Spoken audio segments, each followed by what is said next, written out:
And welcome to News Channel Nebraska Studios, the Coaches Show live for you. Week 2, in case you haven't figured it out, it's Coach's Corner merged with the Geo Show, as we now have Grant Otten back on set with us, and we have all three coaches coming in again for you tonight. And Coach Williams is opening things off. And Coach, I have to ask, as a man you coached back in the day, how does it feel to be with a fellow Discover, a record holder as well on the defensive end? Yeah, absolutely. He was a heck of a football player for us, and it's exciting to see our guys out there and promoting the sports, and especially the game of football. It's a new age, though. You guys got plenty of good players beyond me. So Yeah, that was back in the old days. That was a while ago.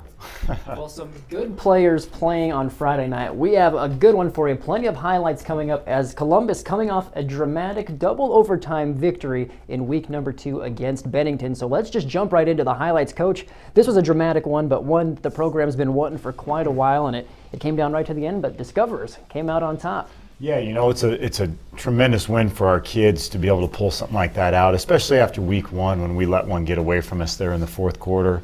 And to be honest with you, we jumped out to an early lead in this football game, 21-7, and let them back into it. Actually gave up the lead in the fourth quarter. But our kids really hung in there. They believed in themselves. And when it came time in the last minute and a half, they made big plays, and we had a big kick return to set up a touchdown, and made the 2-point conversion. And in overtime, I don't think there was any doubt that we were going to finish that football game. Michael Cook helming the offense for you guys, 17 for 32 TDs. You also had 3 interceptions you mentioned on defense, and so that's a big day for him. But as far as offensively, that's good for a young QB. Is he a guy you can see helming the offense for you guys moving forward? And if he's in that position, what is the kind of production level he needs to be at for you guys to be successful? Well, I think if Michael stays at that 65% completion rate, throwing for 150 yards a game, I think we're going to be in great shape. And the thing that Michael brings to the table is he's got some elusiveness, he's got some speed when he gets out into the open space, and to be honest with you, he's got some instincts back there that we haven't seen in a while. Plus he's 6'4", 6'5", so that helps. But he doesn't have the strongest arm, but he's very accurate with it, and so he's just got a lot of intangibles that we really like in a quarterback. And speaking of those intangibles, carried it 18 times. He also threw it 30, producing a lot of that offense on that end, so it's always obviously a plus when you have a dual threat quarterback like that. And again, a name that's pretty familiar with the Discoverers is Colton Wolf, who carried it 22 times for over 100 yards as well. So happy with the offensive production you had? You put up 50 points in the contest. Yeah, absolutely. And Colton, he really didn't have a very good first half. We didn't block very well up front. We made a slight adjustment to our ISO play in the second half, and he really came out in the second half and put up a ton of yards. We were throwing the ball in the first half to keep that ball moving, but Colton finished the game with over 150 yards rushing and scored 4 touchdowns on the ground, had another one through the air, 2-point conversion to win it there at the end, and I'll tell you, he was one tired young man along with a number of other guys that played both ways for us when that game was over, but also a very relieved captain and big member of this football team. We talked about that. We talked about beforehand. You said that's a record for the school for points in the game, so that's obviously a great night for him. NEBHSSports.com talked about Wolf a little bit and talked about the Discoverers. They mentioned CHS as a team that can make some noise in Class B this year. I mean, do you see the possibilities of maybe a 7-2, 6-3, even an 8-1 type season as you guys move forward here? Yeah, this team knows that they're a good football team. They know that what we have to do to get to the level we want to get to, and they also know we're not there yet. So to be honest with you, we haven't talked about anything but Grand Island Northwest, and we're going to continue to focus on this one game at a time. There's some teams down the road that certainly can be eye-opening games for us if we can pull them out. But GI Northwest this week was ranked number 10 by a couple of the polls, so it's a chance to play another top 10 team and go out and get a big victory. Seeing the dramatic end here. You're in double overtime, and I believe this next highlight is the call where you said, we're going to go for 2. So it's after these guys score. Double overtime. You didn't kick the extra point. You said after 2 series of OT, we're going for it, and it ultimately paid off. Walk us through this whole scenario. Well, the biggest thing is we were just running ISO right down here, and I told our guys, we'll tell them to play if they want to know it. We're running ISO, and we're going to keep doing it until we win this football game. And there was our game, or that one pulled us to within 1. We had an extra point blocked earlier about in the fourth quarter that really put us behind the 8 ball, and I looked at our guys and they were hungry. I said, which way you want to go? They said 33, so we lined it up and we ran 33. I think everybody in the stadium knew it was coming, but our guys did a great job getting a push right there, and Colton wasn't going to go down until he crossed the goal line. Well, you guys have a strong opponent, like you said, Northwest coming up here. They have two strong wins, Alliance and Gehring. That Alliance win, Jarrett Cole had 2 big sacks, so he's obviously a great guy for them defensively at some key moments. They ended up winning that game 17-7. What is kind of the game plan here offensively as you look to face a tough defense that Northwest brings to the table? Yeah, they've given up 7 points in 2 weeks. So, regardless of the competition, it's going to be, that's a tremendous job. They've got some guys that can really move. They've got some kids that are strong. And we've just got to execute our offense. And that's all we've really focused on. We've got them scouted to where we think we know where they're going to line up, and they're going to throw good wrinkles. I've always appreciated Kevin Stein, the head coach down there. He does a great job of taking away what the other team likes to do. So we expect something a little bit funky when we try to run our ISO and we try to get our big backs back there and run downhill. So we're throwing different things at our guys, and we've been through this before, where when we get rolling with that ISO and that stretch play, and teams are throwing all kinds of different looks at us. So we've just been throwing some exotic looks at it, and that's how we're trying to prepare. But we're really focusing on ourselves and knowing that if we go out and do our assignment, we'll be just fine. Well, and Coach, obviously you're hoping to carry the momentum into that game against Northwest. Not a secret, you snapped a 10-game losing streak with that victory, so I asked you about it on Friday. How did that feel for you and the program to get that monkey off your back? Of course, we watched the engagement of the story we put up on our website, and you could just see how much the Discover pride bleeds for this program because it got over 200 likes on our Facebook page. So that means, the Discover program is back, they got the victory. And what does that mean for you and for the players to get that win? Well, the biggest thing it means for me is that those guys got that win. And, there was a lot of guys that were in tears after that first week. And just letting that thing slip away, it really bugged them. And, then there was a lot of guys in tears after last week, just knowing how hard they've worked the last 2 years and how guys have doubted them, how people have doubted them all the way through.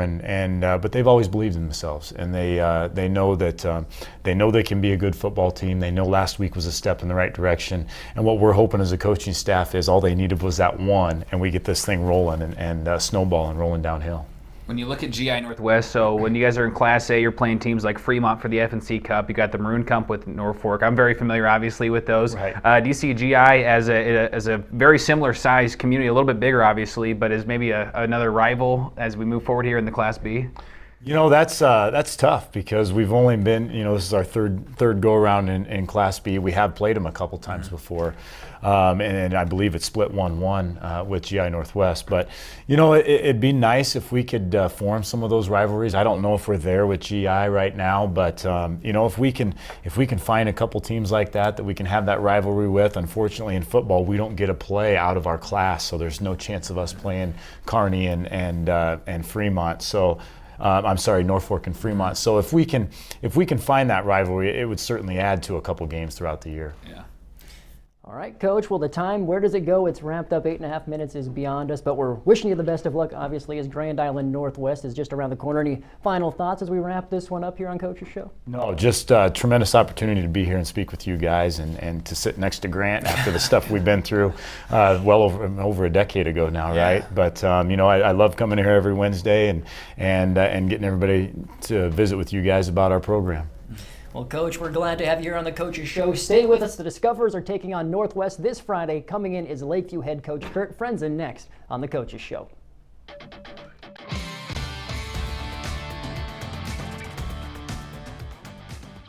Hi, I'm Dee Hansen. I'm the marketing director, and we would like to introduce you to Bank of the Valley. Community-minded, family-centered, measurable relationships. When it comes to your business, agriculture, and personal banking needs, trust Bank of the Valley. We're obviously a locally owned bank, but we're also a bank that's very involved. The most important thing is when you walk in the front door, everybody knows your first name. We are small town banking with all the modern conveniences. Bank of the Valley in Bellwood, David City, Platte Center, Columbus, and their new location in Humphrey. At Home 360, they invite you to experience the difference by thinking outside the box when it comes to every aspect of flooring your home. Home 360 will help you transform your home with a huge selection of the area's most popular products and a design team that stays on top of the latest trends and the most classic finishes. Give Home 360 a call today. Home 360 located at 2409 14th Street in downtown Columbus. If you can dream it, we can do it.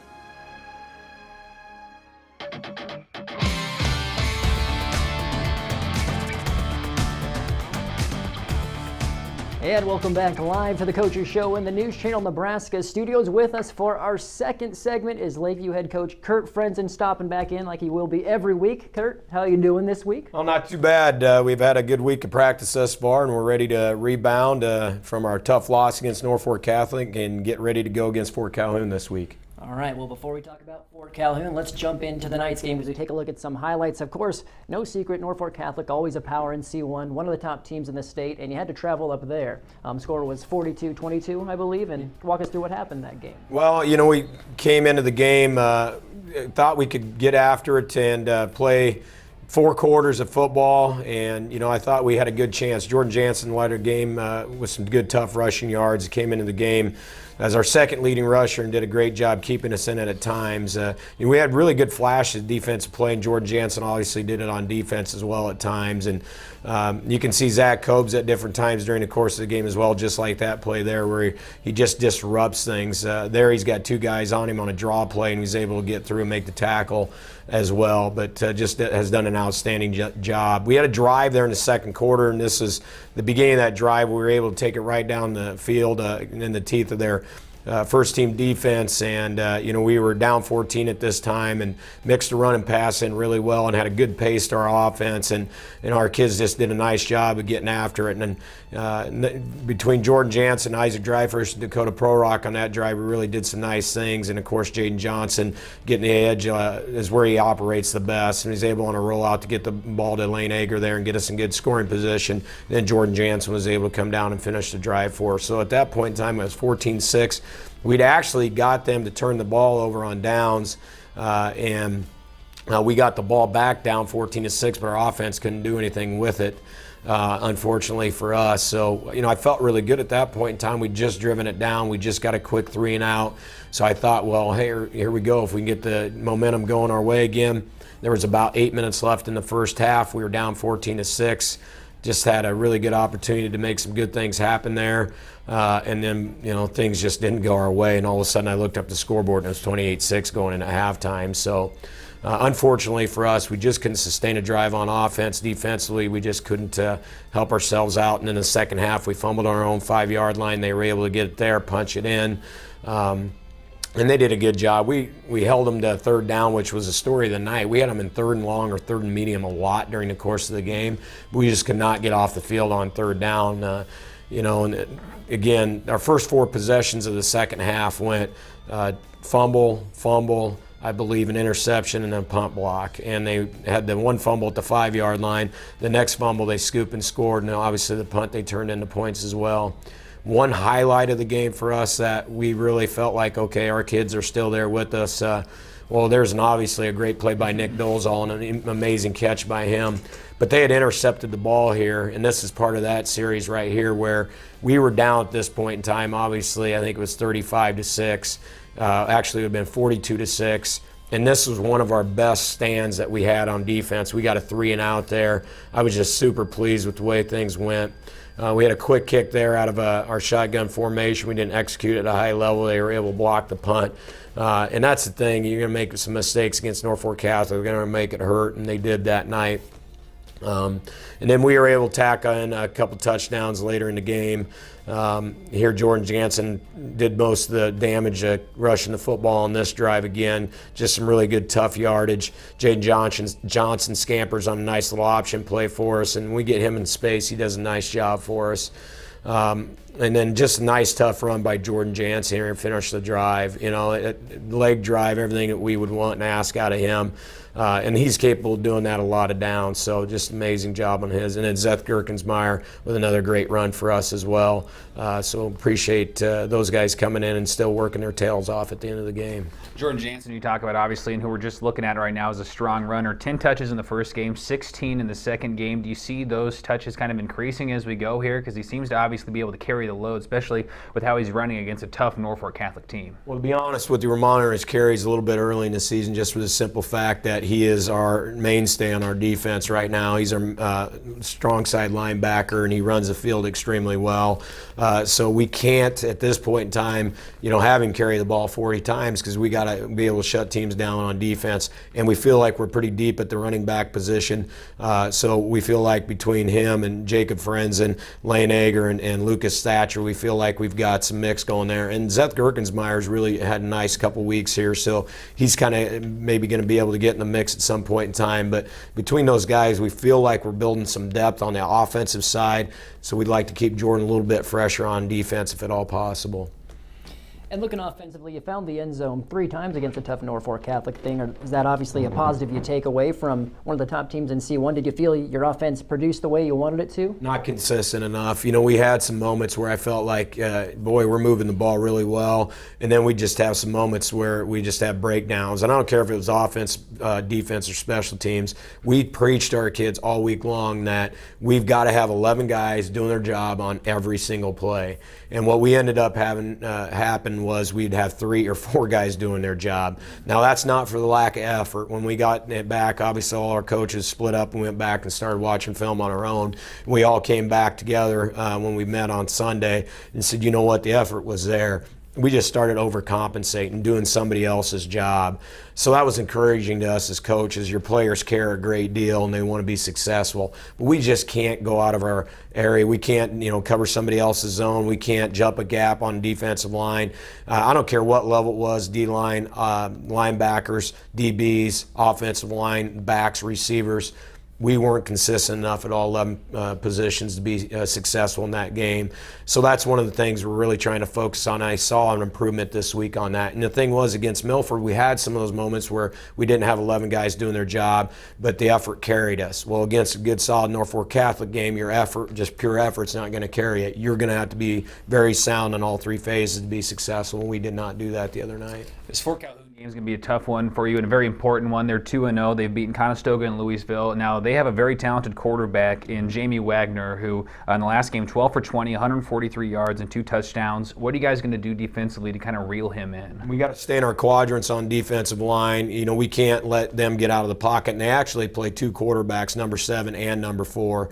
Both their quarterbacks are very good athletes and would start for a lot of C1 teams. So number 7 plays a little bit more than number 4, but they're equally dangerous in my view. And they have a nice, good zone running back. And by that I mean running an inside zone is a gift.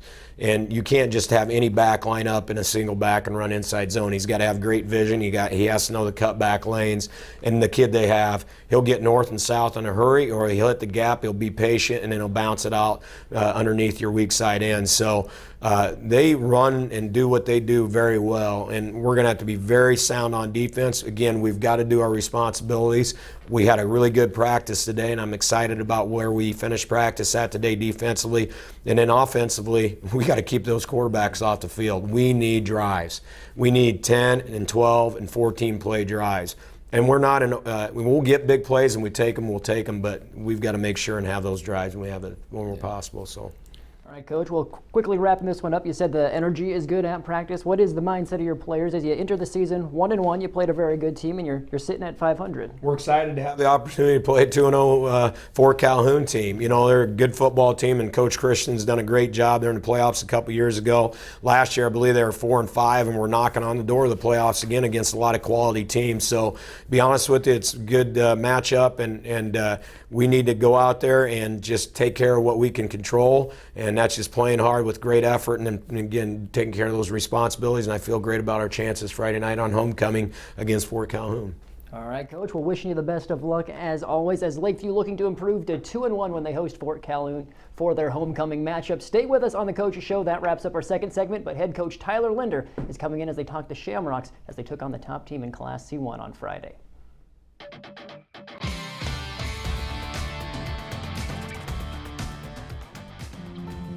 We know this town. It's where we grew up. It's where we raised our kids. That's why it's really important that we help this town grow, because Columbus is really a part of who we are.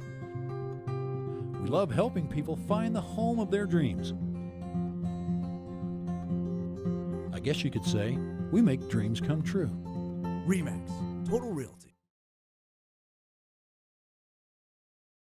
Quail Run Golf Course has matured into one of the top-ranked public courses in Nebraska since its inception 25 years ago.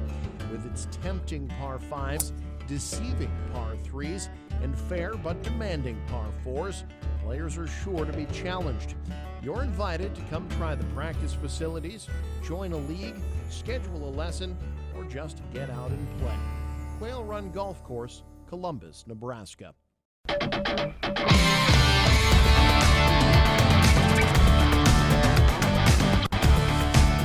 And welcome back to our third and final segment here on Coach's Show. Joining us for the final segment, as always, is head coach Tyler Linder with the Shamrocks, and he is classing things up for the final segment of the show. I like the blazer, Coach. Hey, thanks a lot. Thanks a lot for the hand-me-out. I appreciate it. It looks good. Yeah. Well, let's jump right in, shall we? Had top-ranked Bishop Neumann, a very, very good foe on Friday. That was the game we had broadcast live, and they were basically the type of team that you were last year in terms of experience and seniors being brought back. You had some turnover this year, and they were the guys that had everybody.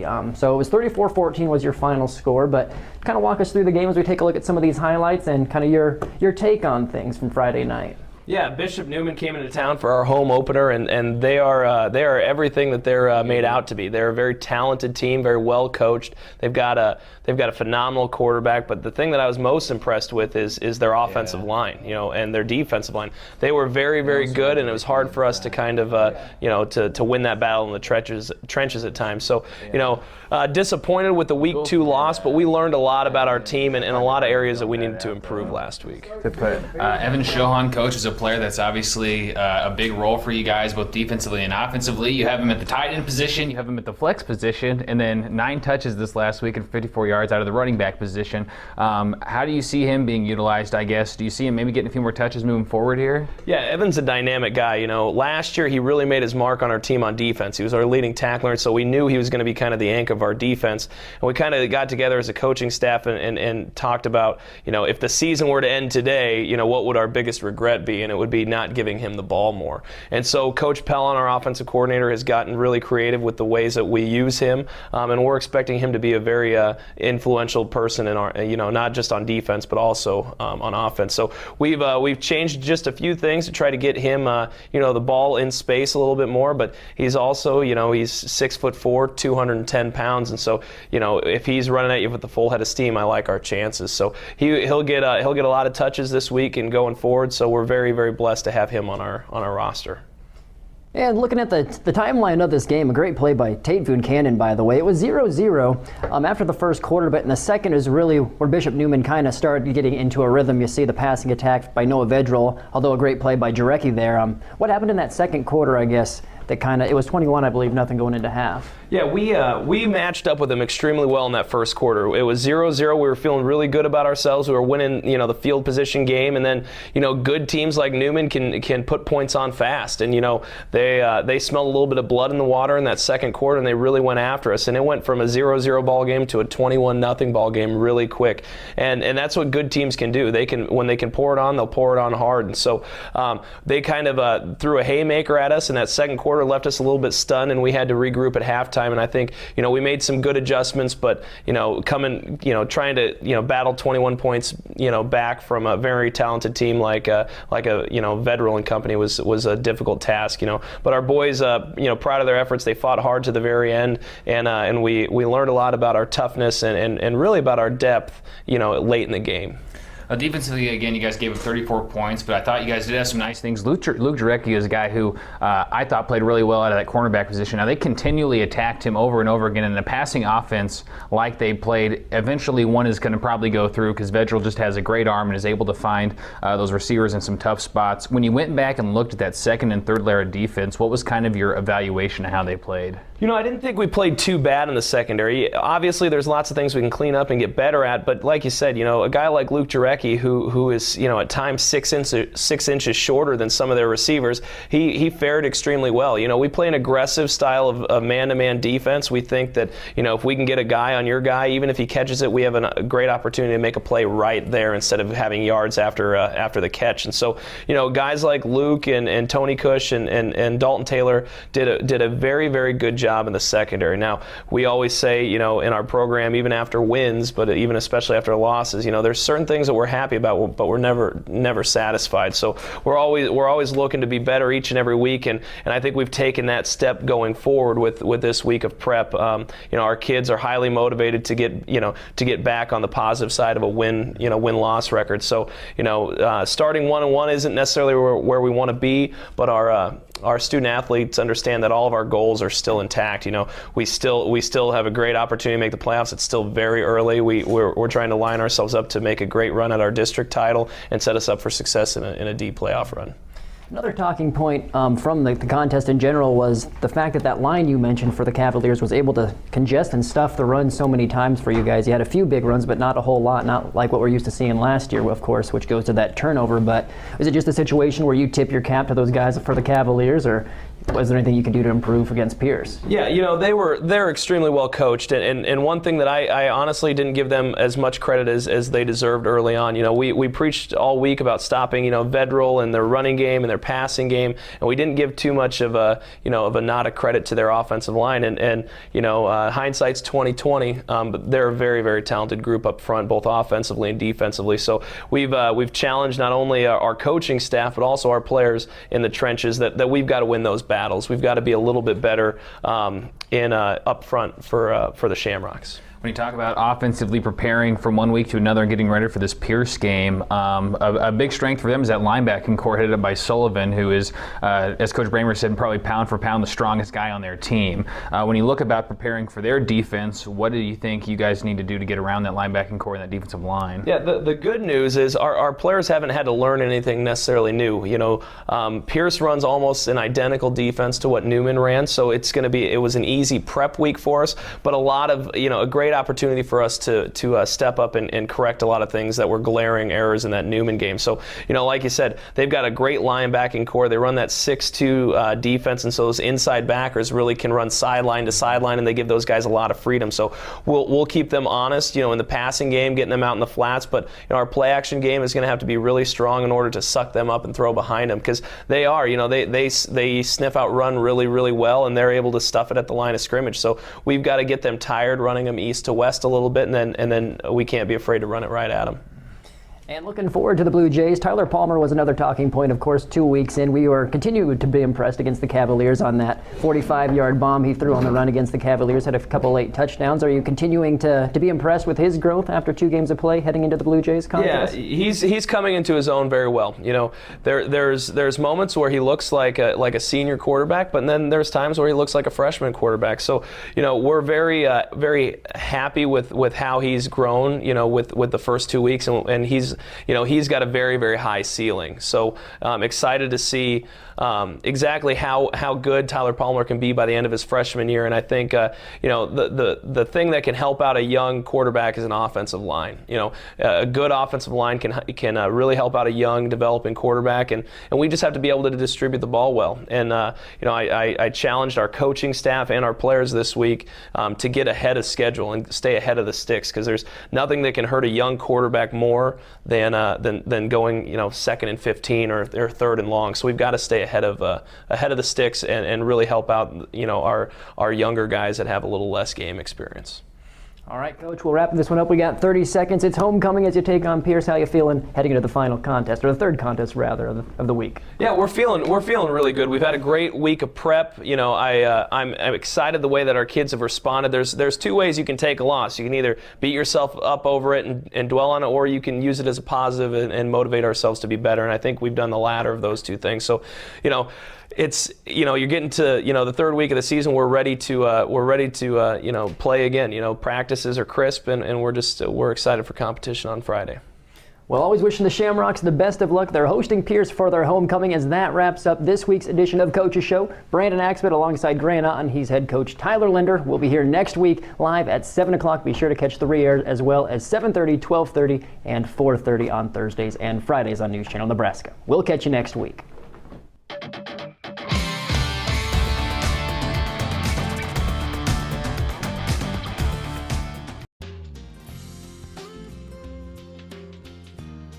Kobza Ag and Home, we are a local, family-owned business who prides ourselves on personal service.